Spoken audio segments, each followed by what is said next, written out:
Bienvenue sur l'explication du calculateur de salaire net. Et passons sur l'écran, comme ça je vous montre ça tout de suite. Alors j'ai déjà préparé un petit peu le tout. Donc vous voyez que il y a une page par mois. Donc le mois de janvier, février, etc., etc. Et puis si on va tout au bout, on a la page annuelle, le récapitulatif de toute l'année, et une page sur les amortissements. Donc les amortissements, ça ce sont les achats que vous allez faire sur une plus longue durée. Alors j'ai mis un exemple d'une voiture d'occasion qui coûte 30 000 euros. On va la garder pendant 3 ans, en tout cas on va l'amortir pendant 3 ans, et voilà, ça donne pour 2021 10 000 euros, forcément 30 000 divisé par 3. Cette voiture est utilisée à 60% pour le professionnel, 75%, ça c'est le pourcentage maximum de déductibilité d'une voiture, et donc on voit qu'on a déjà 4 500 euros de frais pour l'année 2021 via l'achat de cette voiture. Ces 4 500 euros de frais reviennent ici dans le récapitulatif annuel. Ici, amortissement, les voilà. Donc ça, c'est pour vous montrer les amortissements.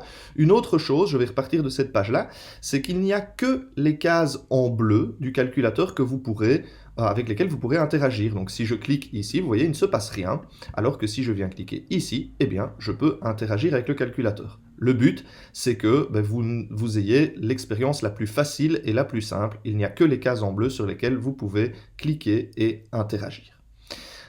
Voilà le récapitulatif annuel, mais je vais repartir au mois de janvier. Et donc vous voyez, dans le mois de janvier, j'ai déjà mis quelques petites infos, j'ai mis ça pour tous les mois, dans le but de vous montrer les différentes pages et surtout le récapitulatif annuel.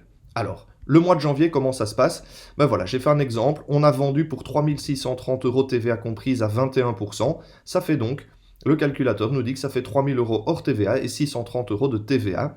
À côté de ça, on a fait des achats, 1 210 euros d'achat TVA comprise pour des fournitures, et donc 100% frais professionnels, et puis on a payé par exemple des abonnements GSM ou que sais-je, peu importe, des petites choses pour 500 euros, où là c'est 50% de frais uniquement. Donc 206 euros de frais hors TVA et un petit peu de TVA récupéré. Et que fait le calculateur? Eh bien, ce qui est le plus intéressant, c'est le tableau qu'on a ici au-dessus. Il va nous dire tout de suite, voilà, sur le mois de janvier, vous avez 333 euros de TVA à reverser à l'administration de la TVA. Vous avez créé 367 euros de cotisation sociale et vous avez déjà créé 215 euros d'impôts uniquement pour le mois de janvier. Et il vous dit que tout ça, la somme de ces différentes petites parties, vous les mettez sur un compte épargne. Et comme ça, vous aurez sur votre compte épargne l'argent pour payer les administrations, TVA, cotisation sociale et les impôts.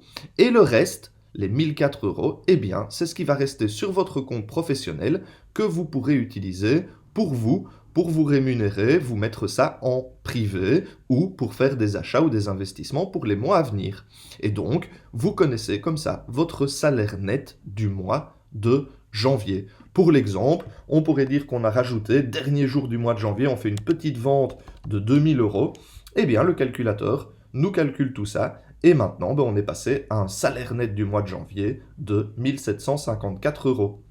Voilà un petit peu pour le mois de janvier, je vais retirer cette dernière note, et puis vous voyez, on va pas faire toutes les pages parce que c'est toujours la même chose, et ça vous permet comme ça, au mois le mois, de connaître votre salaire net du mois en question.